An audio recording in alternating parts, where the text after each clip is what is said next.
دنیا کی کوئی بھی صوفی تعلیم دیکھ لیں، کسی بھی روحانی گرو کو غور سے سن لیں، وہ لفظ سے زیادہ خاموشی، مادے سے زیادہ سپیس اور سوچوں سے زیادہ سوچوں کے درمیان موجود گیپس کی اہمیت کی بات کرتا ہے۔ اس کی بڑی بنیادی وجہ ہے اور اتنی صاف اور واضح اس کی دلیل ہے کہ بچے کو بھی یہ بات سمجھائی جا سکتی ہے۔ اس کو یوں دیکھیے کہ 1 ایکڑ زمین کا ٹکڑا آپ کے پاس ہے، اس میں آپ نے ایک درخت اگایا، وہ درخت اب بڑا ہو گیا اور آپ کو نظر آ رہا ہے۔ اب آپ اس زمین کو وہ درخت تو نہیں کہتے، نہ یہ کہتے ہیں کہ زمین ہے چونکہ یہ درخت موجود ہے۔ اس میں بنیادی چیز ہمیشہ وہ زمین کا ٹکڑا رہے گی۔ خاموشی، خلا اور سوچیں بھی بالکل اس زمین جیسی ہیں۔ خاموشی کا وہ ایکڑ ہوگا تو ہی اس میں لفظ کا درخت اگ پائے گا۔ خلا اور سپیس کا وہ ٹکڑا ہوگا تو ہی اس میں کوئی عمارت نام کا درخت کھڑا نظر آ سکے گا۔ سوچوں کے درمیان جو گیپ کا سٹل بیک گراؤنڈ ہے وہ ہوگا تو ہی سوچیں اس کی سطح پر نظر آ سکیں گی۔ صوفی اور دنیا دار میں بس ایک ہی فرق ہے کہ صوفی اس ریل سے جڑتا ہے، اس زمین کے ٹکڑے سے جڑتا ہے، اور دنیا دار اس درخت سے جڑتا ہے۔ حقیقت جاننے کا طریقہ ہے کہ فوکس بھی حقیقت کی طرف مڑے۔ تم لوگوں کا فوکس مگر اس سراب پر ہے جو درخت کی شکل میں زمین کے اس ٹکڑے پر اگا کھڑا ہے۔ کل یہ درخت نہ ہوگا، اس کے بیجوں سے 20 اور درخت ہوں گے، مگر وہ زمین کا ٹکڑا ویسے کا ویسا رہے گا کیونکہ وہ ریئل ہے۔ درخت سراب ہے، وہ ابدی ہے، یہ عارضی ہے۔ صوفی ابدی زندگی کو چنتا ہے تو اپنا فوکس بھی ان چیزوں پر کر لیتا ہے جو ابدی ہیں، جو ازلی ہیں۔ تم دنیا کو چنتے ہو تو تمہارا فوکس بھی عارضی چیزوں کی طرف رہتا ہے، لفظوں کی طرف، مادے کی طرف، تھاٹس کی طرف۔ اب یہ ایسی سادہ سی حقیقت ہے کہ جسے بچے کو بھی سمجھایا جا سکتا ہے، مگر تم اس کو نہ سمجھنے کے جتنے جتن کرتے ہو اتنے سے بھی کم محنت سے اس کو سمجھا جا سکتا ہے، لیکن تم یہ کرنے پر تیار نہیں ہو کیونکہ تمہاری انا جو تمہارے مائنڈ کی تخلیق ہے اس میں اس کے لیے کوئی غذا نہیں ہے۔ انا جھوٹ کو سچ بنانے، سراب کو حقیقت دکھانے کی کوشش میں ہی تو خود کو ثابت کرتی ہے۔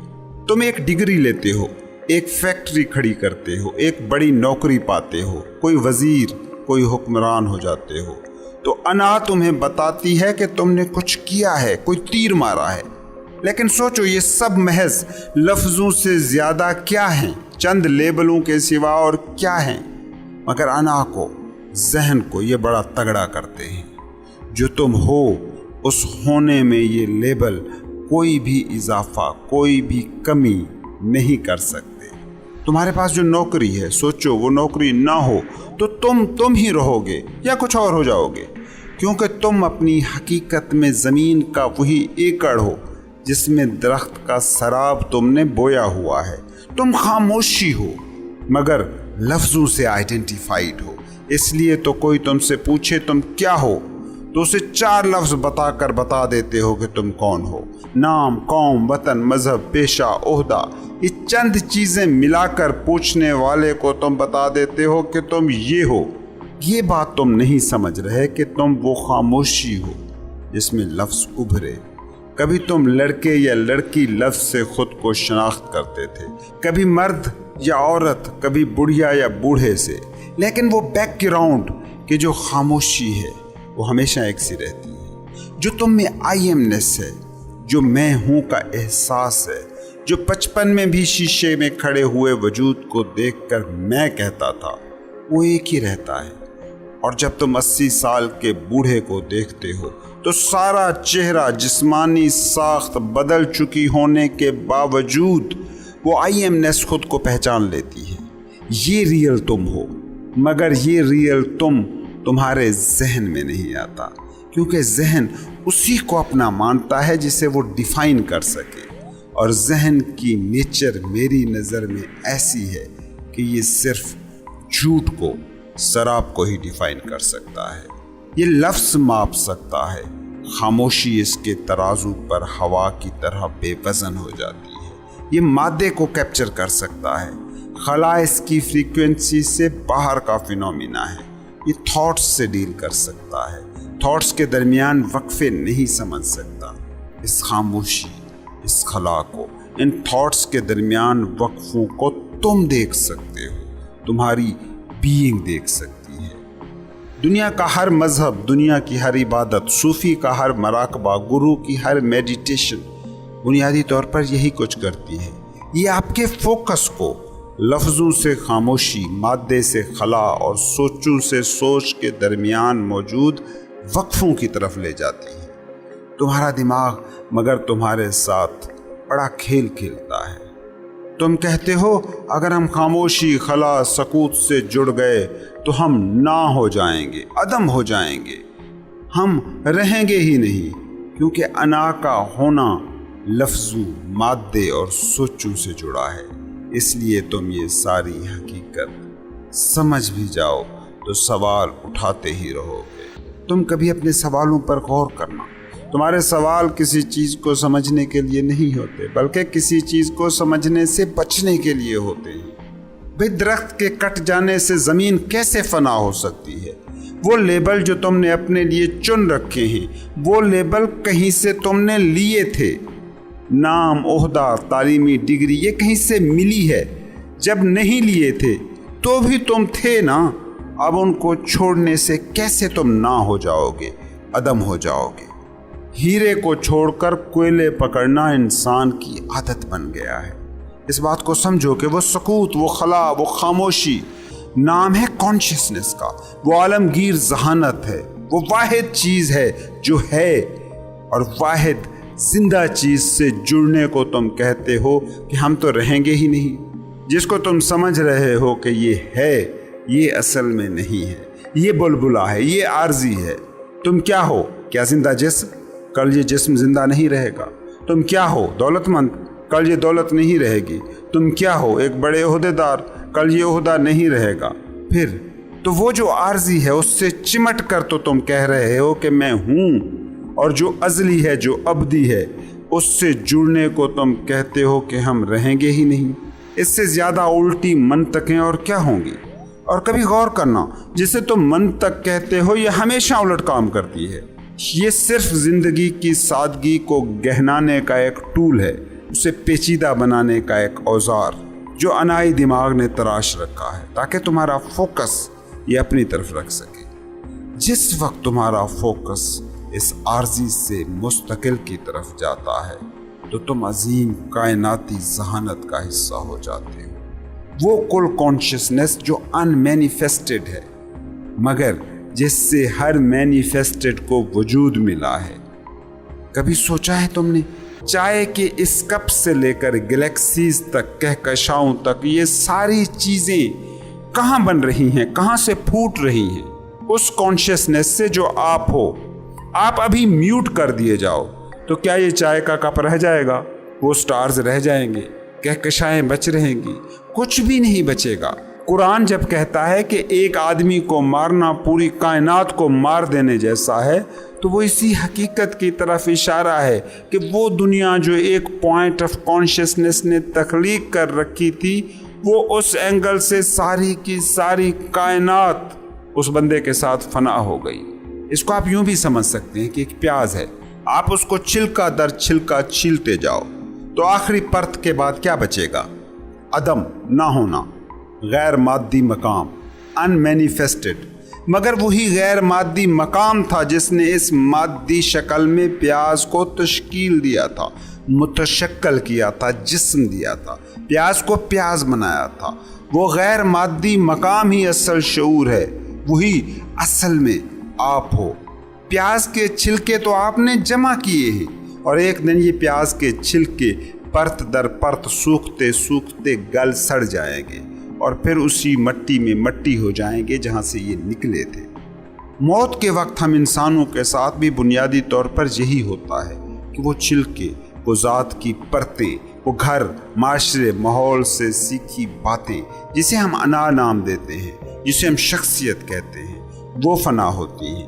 مگر وہ عدم، وہ سپیس، وہ بنیادی پوائنٹ آف کانشیسنس جس کے ارد گرد مادی دنیا کا یہ سارا مینیفیسٹڈ ڈھانچہ کھڑا کیا گیا تھا، وہ باقی رہتا ہے، وہ ان مینیفیسٹڈ باقی رہتا ہے۔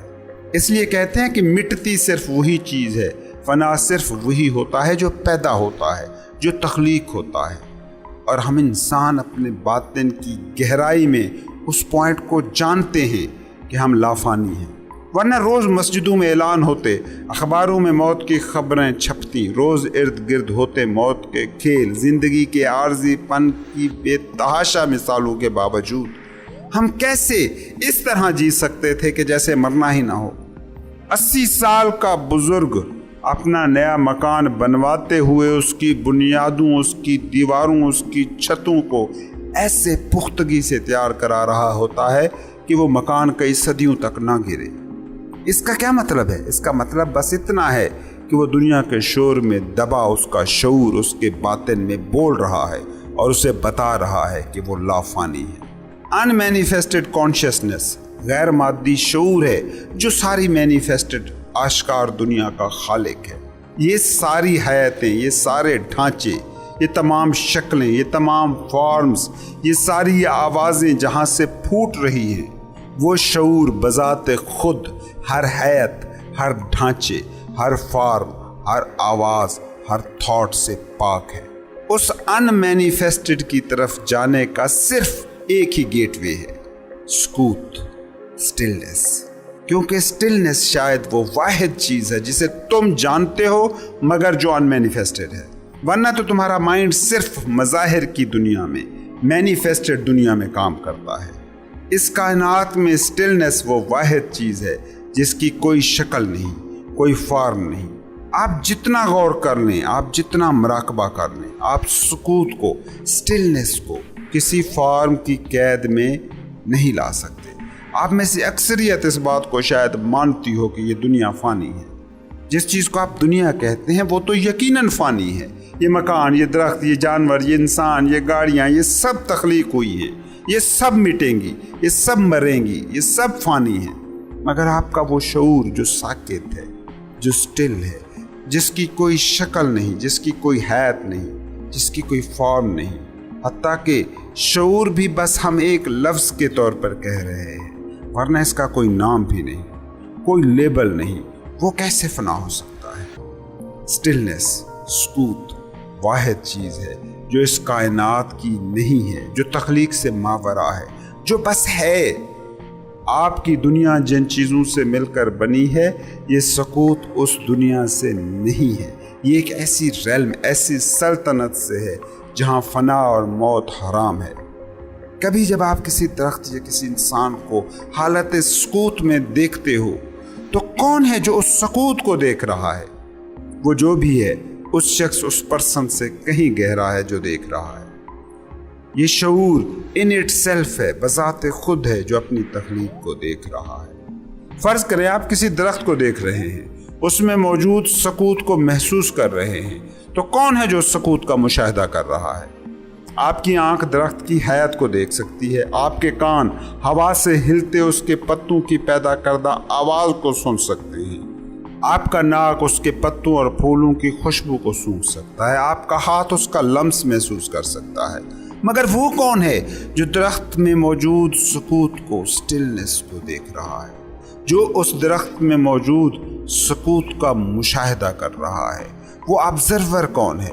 وہ آبزرور ہو ریئل آپ، وہ ریئل آپ جو اس شخص سے، اس انا سے، اس جسم سے، اس دماغ سے کہیں گہرا ہے، جس سے آپ خود کو ایک کر چکے ہیں، جس سے آپ آئیڈینٹیفائیڈ ہیں۔ اس مقام کا نام ہے پوائنٹ آف کانشیسنس، وہ مقام شعور جو اپنی ہی تخلیق کو دیکھ رہا ہے۔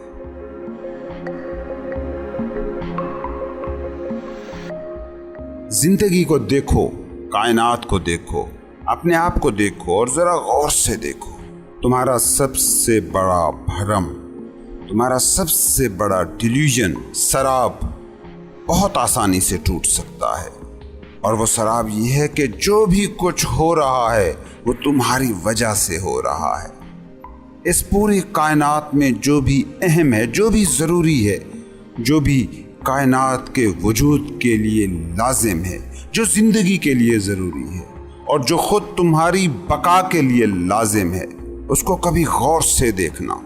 وہ کچھ بھی تمہاری وجہ سے نہیں ہو رہا، بلکہ خود بخود ہو رہا ہے۔ ہاں، تمہاری انا کو لیکن چیزیں ایسے دیکھنا پسند ہی نہیں، کیونکہ اس طرح وہ چیزوں کو، زندگی کو دیکھے گی تو پھر اسے انرجی کہاں سے ملے گی؟ اس کے جھوٹ کو سچ ثابت کرنے کی دلیلیں تمہیں کہاں سے ملیں گی؟ اس لیے تم کہتے ہو میں کھانا کھا رہا ہوں۔ کبھی تم یہ نہیں سمجھ پاتے کہ تم کھانا نہیں کھا رہے ہوتے، بھوک کھانا کھا رہی ہوتی ہے، اور جسم کو بھوک تم نہیں لگاتے۔ سانس چل رہی ہوتی ہے تو تم کہتے ہو کہ تم سانس لے رہے ہو۔ کیسے کہہ سکتے ہو یہ بات؟ سانس کو زندگی چلا رہی ہے۔ انسان کا سب سے بڑا دھوکہ جو وہ خود کو دیتا ہے یہی ہے کہ جو بھی کچھ ہوتا ہے وہ اس ہونے کا کرنے والا بن جاتا ہے، اس ڈوئنگ کا ڈوئر بن جاتا ہے۔ کسی صوفی سے اگر پوچھیں نا کہ علم کیا ہے اور جہل کیا، تو اس کا جواب ہوگا کہ ہر انسان کا، ہر واقعے کا خود کو ڈوئر سمجھنے کا خبت ہے سب سے بڑا جہل، اور علم ہے اس حقیقت کو جان لینا کہ اس کائنات میں جو بھی اہم ہے وہ خود بخود ہو رہا ہے۔ اس کائنات میں تم کچھ بھی نہیں کر رہے، بس ڈوئر ہونے کا خبت ہو گیا ہے تمہیں، اور اگر تم کچھ کرتے نہیں ہو تو پھر کسی چیز کو بھی تمہارا چھوڑنا یا پکڑنا کوئی معنی ہی نہیں رکھتا۔ اس بات کو ذرا گہرائی میں سمجھو، کیونکہ تم اس تھاٹ کی سمجھ نہ ہونے کی وجہ سے غلط لوگوں کو صوفی سمجھنا شروع کر دیتے ہو۔ مثلا تم تپسیا کرتے بدھ بھکشو کو کہو گے کہ سنیاسی ہے، جنگل میں مراقبہ کرتے، بھوک پیاس کاٹتے تارے کو دنیا شخص کو دیکھ کر کہو گے کہ یہ اصل صوفی ہے۔ لیکن گہرائی میں جا کر سمجھو تو دیکھو گے کہ دنیا دار اور تارے کو دنیا میں کوئی فرق نہیں ہے۔ دنیا دار دنیا کو پکڑ رہا ہے، تارے کو دنیا بھی کچھ پکڑ رہا ہے، ورنہ چھوڑنے کا دعویٰ کیسے کرتا؟ کسی چیز کو پکڑا ہے تبھی تو چھوڑنے کا دعویٰ ہو رہا ہے نا۔ دونوں ہی کی نظر دنیا کے حقیقی ہونے پر ہے۔ ایک مکان کو پکڑ رہا ہے، وہ دنیا دار ہے، اور ایک یہ پلاننگ کر رہا ہے کہ یہ مکان چھوڑ دوں، دنیا ترک کر دوں تو سکھ مل جائے گا، جیسے صوفیوں بھکشوں کو ملتا ہے۔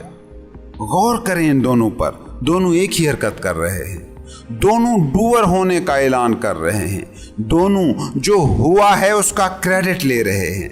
ایک پکڑ کر اعلان کر رہا ہے، ایک چھوڑ کر اعلان کر رہا ہے کہ یہ مکان میرا ہے۔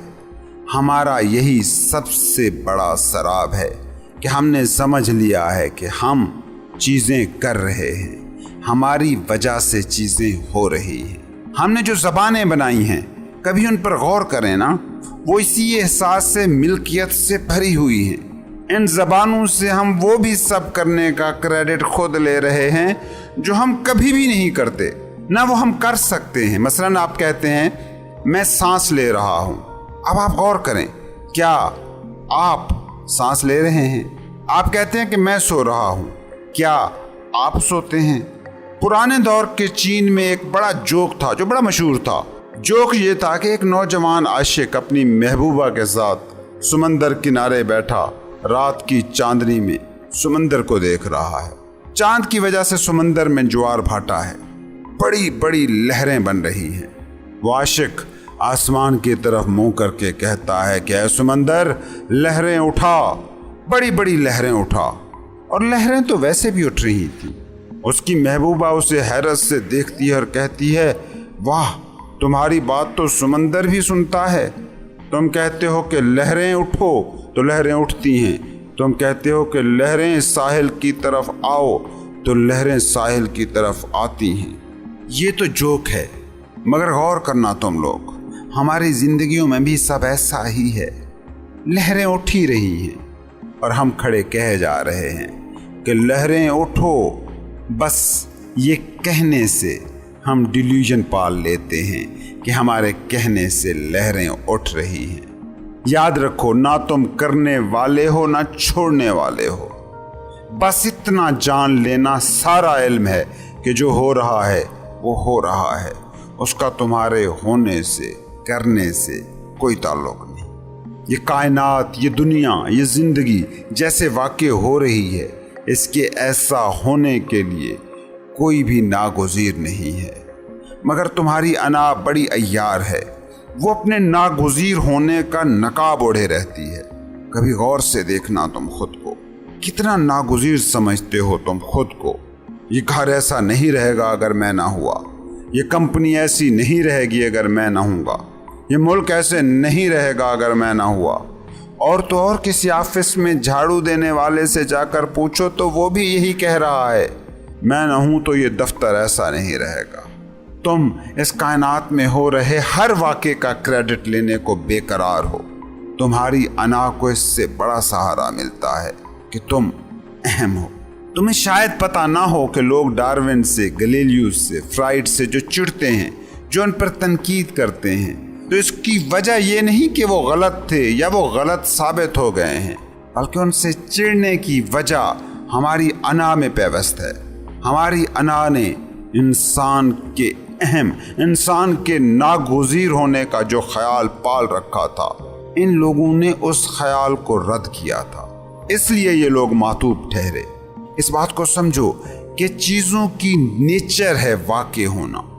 مادی دنیا میں، شکلوں، ڈھانچوں، فارموں کی دنیا میں جو بھی کچھ موجود ہے اس کی نیچر ہے واقع ہونا۔ حتیٰ کہ آپ لوہے کے ایک ٹکڑے کو انسان سے دور کسی جنگل میں پھینک آئیں تو وہ بھی زنگ زدہ ہو کر خود کو توڑتا کچھ اور چیزوں میں ڈھالتا رہے گا۔ مظاہر کی دنیا، مینیفیسٹڈ ورلڈ کی یہ نیچر ہے کہ وہ واقع ہوتی رہتی ہے۔ صوفی کون ہے؟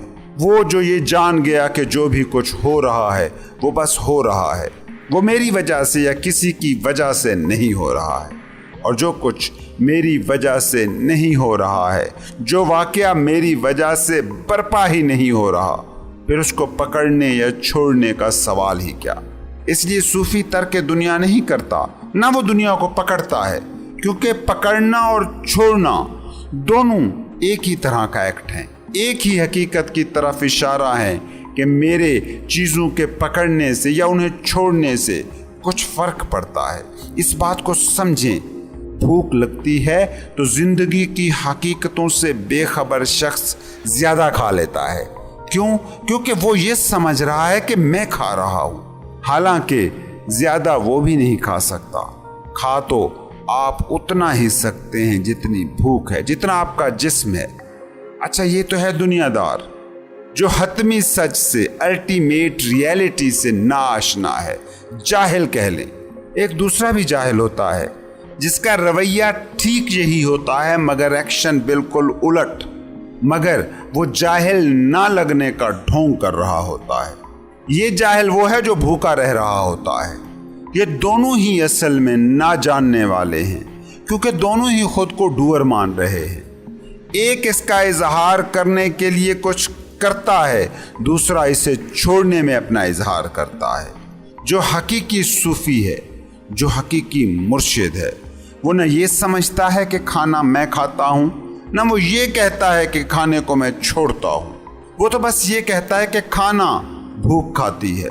وہ اس جسم کے ساتھ ایک نہیں ہو جاتا جس میں وہ خوراک جا رہی ہے، وہ بس آبزرور رہتا ہے، دیکھنے والا۔ اسے بھوک لگتی ہے تو دیکھتا رہتا ہے کہ جسم کو بھوک لگی ہے، اب جسم کھانا کھا رہا ہے۔ اس کے جسم کو بھوک نہیں لگتی تو وہ دیکھتا رہتا ہے کہ جسم اب کچھ نہیں کھا رہا، فاقہ کر رہا ہے۔ وہ نہ کھانے کو کھانے کا کریڈٹ لیتا ہے، نہ کھانے کو چھوڑنے کا کریڈٹ لے کر کرامت دکھانے کا دعویٰ کرتا ہے۔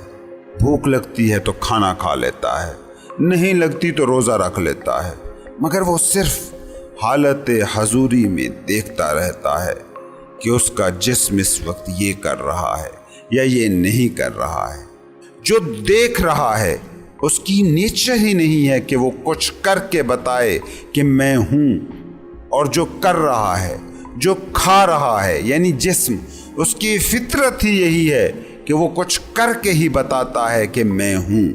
اس کائنات کی کوئی بھی چیز جسے ہم مادی چیز کہیں، وہ کچھ کر کے اپنا ہونا ثابت کرتی ہے۔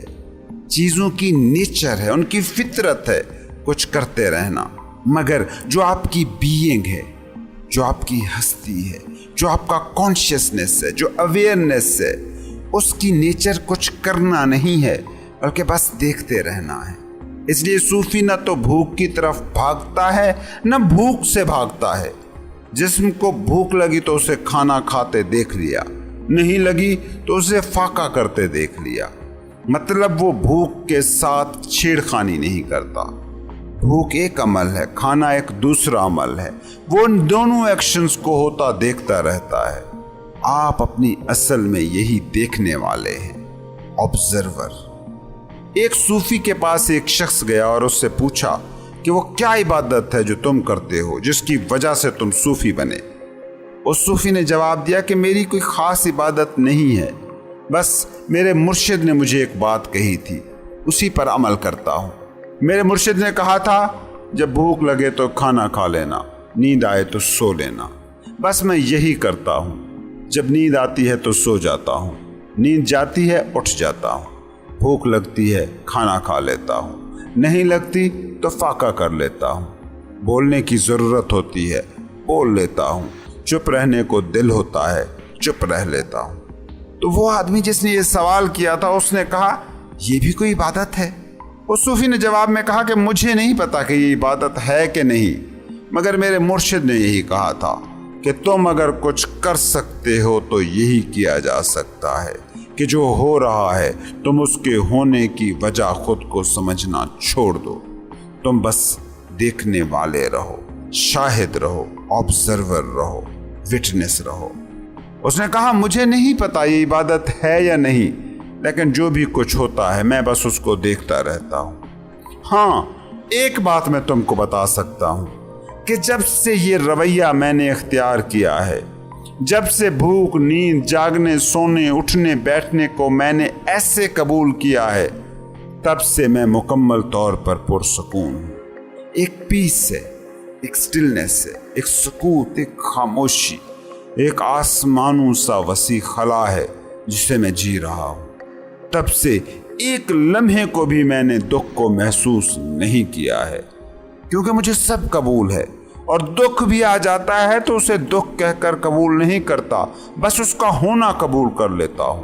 اس لیے وہ دکھ لگتا ہی نہیں، بس میں یہی سوچتا ہوں، یہی دیکھتا ہوں کہ اب یہ ہو رہا ہے، یہ دکھ ہے یا سکھ، اس سے کوئی سروکار ہی نہیں رکھتا۔ ایک بات کو سمجھو، دکھ کب دکھ بنتا ہے؟ تب جب ہم کسی چیز کو قبول نہیں کرتے، ریزسٹ کرتے ہیں۔ دکھ کا جو ہمیں درد ہوتا ہے، جو پین ہم فیل کرتے ہیں، وہ دکھ میں نہیں ہوتا بلکہ ہماری ریزسٹنس میں ہوتا ہے۔ کسی واقعے کو، کسی شخص کو، کسی سچویشن کو جیسی وہ ہیں ویسے نہ قبول کرنا، یہ ہے دکھ۔ خود اس واقعے یا اس شخص یا اس سچویشن سے دکھ کا کوئی لینا دینا نہیں ہوتا، بس ہمیں وہ ویسا قبول نہیں ہے، یہی دکھ ہے۔ درد دکھ میں نہیں، درد قبول نہ کرنے میں ہے۔ ایسا نہیں ہونا چاہیے تھا مگر ایسا ہوا، اسی کا نام تم لوگوں نے دکھ رکھا ہوا ہے۔ اگر تم ایسا جان لو کہ جو ہوا ویسا ہی ہونا تھا، ویسا ہی ہونا چاہیے تھا، تو پھر اس پورے پروسیس میں دکھ کی کوئی گنجائش ہی نہیں رہ جاتی۔ یاد رکھو، سکھ کے چھن جانے کا درد نہیں ہوتا، بلکہ درد ہوتا ہے اس بات سے کہ سکھ نہیں چھننا چاہیے تھا، میں اسے بچا لیتا، میں اسے بچا نہیں پایا، یہی درد ہے۔